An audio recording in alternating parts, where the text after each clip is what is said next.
Okay, my NBA predictions. Um, my NBA predictions for next year for the Lakers. I think that I think that the Lakers is gonna be we're gonna start off really bad.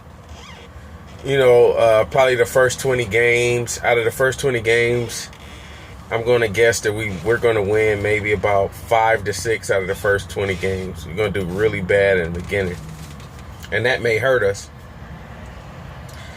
So what's going to end up happening is the guys are going to they're going to acclimate to the way that D'Angelo Russell is playing, and they're gonna start recognizing that the court awareness is gonna get better or whatever. Roy Hibbert is gonna have a decent season, but he's gonna be more of a presence on the defense. He's not gonna be any offensive stud. So I'm not coming into the season thinking he's gonna be an offensive stud, but he will help us as far as on the defensive end. I don't know. We just signed some guy. I don't know what this guy can do. He's allegedly some small forward who has the size of a power forward. I don't know what he can do. Never seen him before play. I try to look on Draft Express. I can't understand this game. I don't know. But Kobe, for the most part, is going to have a 20-minute cap. He's going to have a 20-minute cap up until the All-Star break. He's not going to play a lot of minutes. He's probably going to get about 5 minutes per quarter. He's going to start, of course, just to stroke his ego. Speaking of Kobe Bryant, I was busting up laughing because he responded to the tweet by D'Angelo Russell by putting Z, like a meme, like it was like a little emoji going to sleep, and I was just busting up laughing. Never even thought about the ramifications of him putting that up, having Kobe Bryant on the team. Kobe Bryant take that as disrespect. So he really gonna be pushing.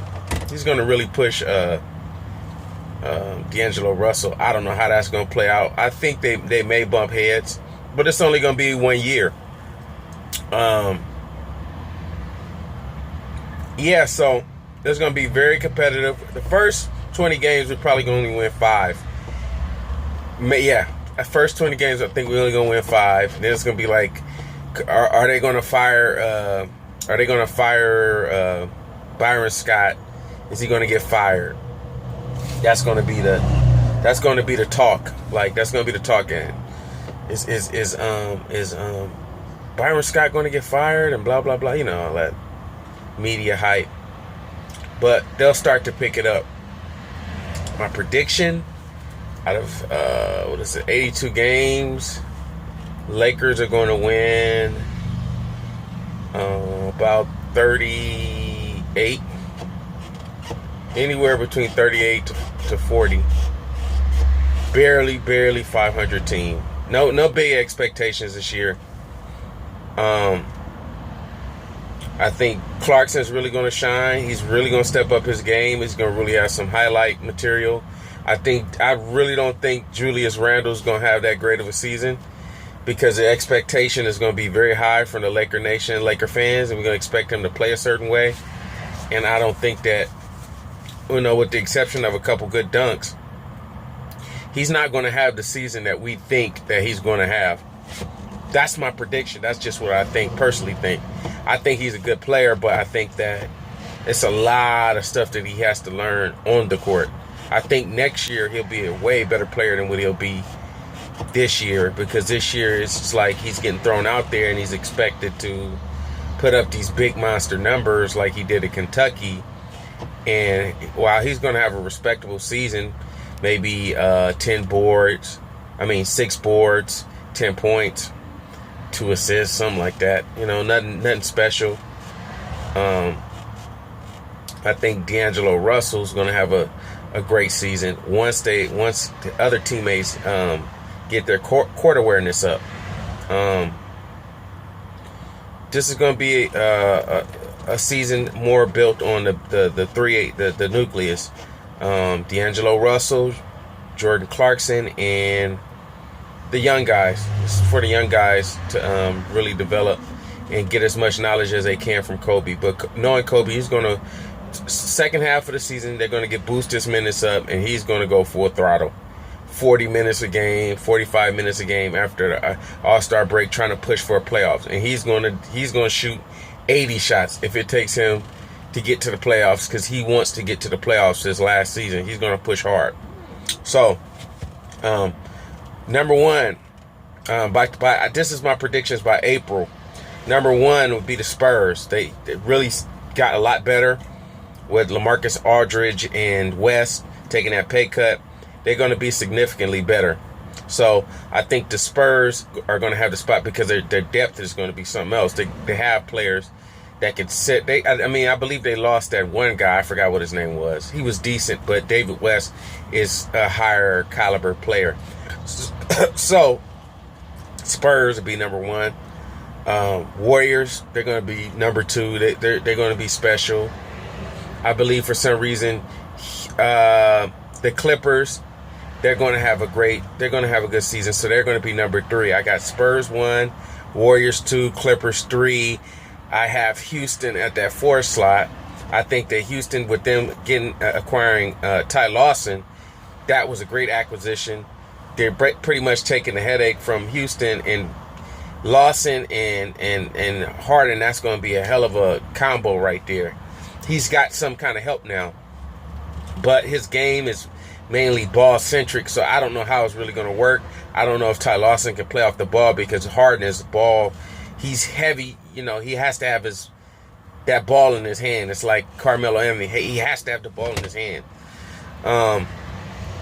For the 5th slot, I give it to OKC. I think a lot of people are not going to look at OKC like, Kevin Durant's back. Russell Westbrook has Kevin Durant back. I don't think he's going to be the old Kevin Durant, but he's going to be putting up his numbers. 25, 26 points a game. He's going to put up his numbers. So, OKC. Then, after OKC, it's pretty much a toss-up. I give it to the Pelicans. I think Anthony Davis is going to be something else. I think he's really going to take it to another level, because it's just like he doesn't even know what he's going to be. I mean, this dude is incredible. I'm going to make a video about that. So after the Pelicans, for some odd reason, I think that the Timberwolves, this sounds crazy, but it's going to be either the Timberwolves and the Suns. Between the Timberwolves or the Suns, that's 7th for 8th spot. But for some reason, I think because of the Suns, some way, somehow, they always find a way to get in. They're very close.